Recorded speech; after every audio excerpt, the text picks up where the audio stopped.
बेवारस मृतदेहाचा अंत्यविधीत विलंब।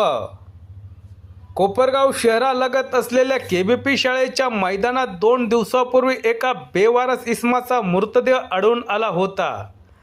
घटनेची माहिती मिळताच कोपरगाव शहर पोलीस ठाण्याच्या पथकाने तत्काळ घटनास्थळी धाव घेत मृतदेह ग्रामीण रुग्णालयात हलवला।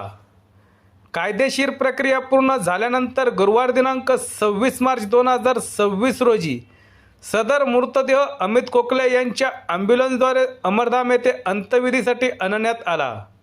मात्र अंत्यविधीसाठी आवश्यक खड्डा खोदण्यासाठी JCP उपलब्ध नसल्याने काही काळ प्रतीक्षा करावी लागली।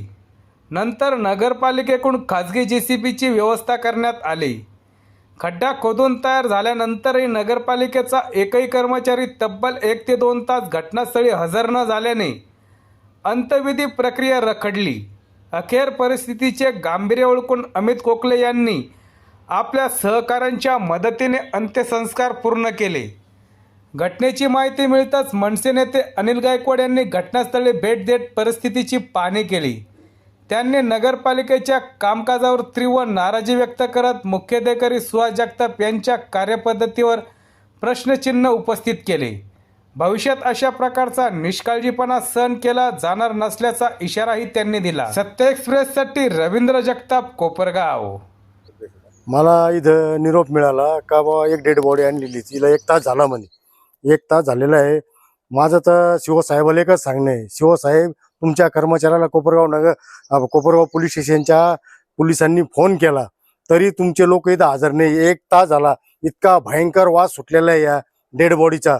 आणि ह्या डेड बॉडीसाठी एका व्यक्तीने त्याला फोन केला, त्या बिचाऱ्याने लगेच ताबडतोब त्याच्या फोनवर पैसे पाठवून हे दिले। आता मी तुमच्या समोरच दिले, इथं साक्षात तुम्ही पण इथे।